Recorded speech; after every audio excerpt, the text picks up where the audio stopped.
So, how's things with SLH? Well, SLH is growing. We had our strongest year again for the umpteenth year. In fact, next year is our 25th anniversary.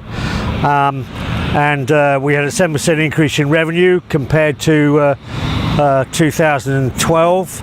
So that was very good, but it's made up of 4% increase in room nights and only 3% increase in average room rate. So the average room rate is really sort of like flatlining along with the most of the economies of the world as well. When you look at a graph, it's quite interesting to see all the economies sort of virtually converging on a sort of like a flat line for the 212, 213, and probably we think going to be for 214 as well. So that's where we are as far as the overall SLH.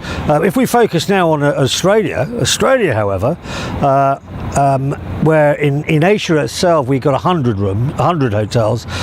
In Australia only 6, but we've had quite a few of the Australian hotels for quite a while, and it's interesting that the Australian hotels are actually doing quite well.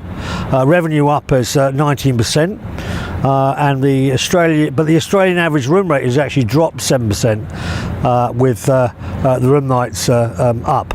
So that's not unusual around the world. The average room rate is sort of dropping or being zero.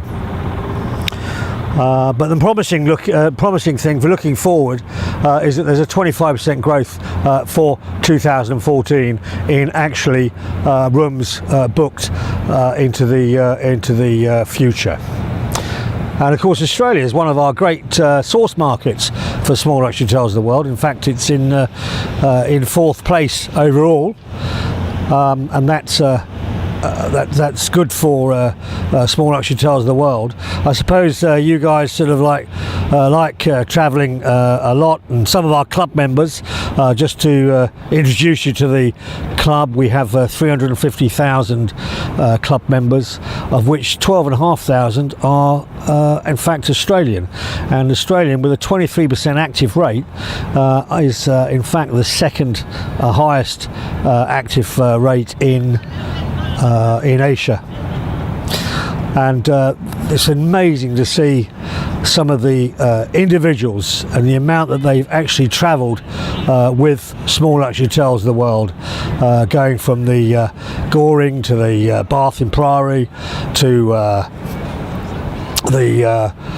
the hotels in France, like Relais Christine or Pavillon de Rennes, Pavillon de Lettres, and then off to New York with now we have 6 new hotels in New York, which is marvellous for small luxury hotels in the world, because we've only ever had 2 hotels, the Inn at Irving Place and the Iroquois, for the last 15 years or so. So what's happening in small luxury in Australia as well? We're looking for hotels in Australia, but it seems to be quite difficult to actually get a small luxury hotel in Sydney, which I think any person finding one and operating one, I think, would do very well, because the demand that we have. In fact, Melbourne is about the 8th largest unfulfilled search.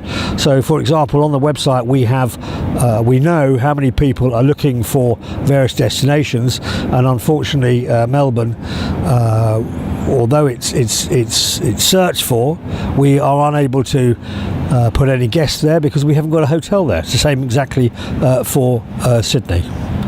Last year it was in fact Hawaii was number 1 on the list, and we found a nice hotel in Hawaii, and now that is a member. Ibiza as well was an unfulfilled search, not really known for the destination for the luxury market, but that was one of the top areas, and we now have a hotel in Ibiza.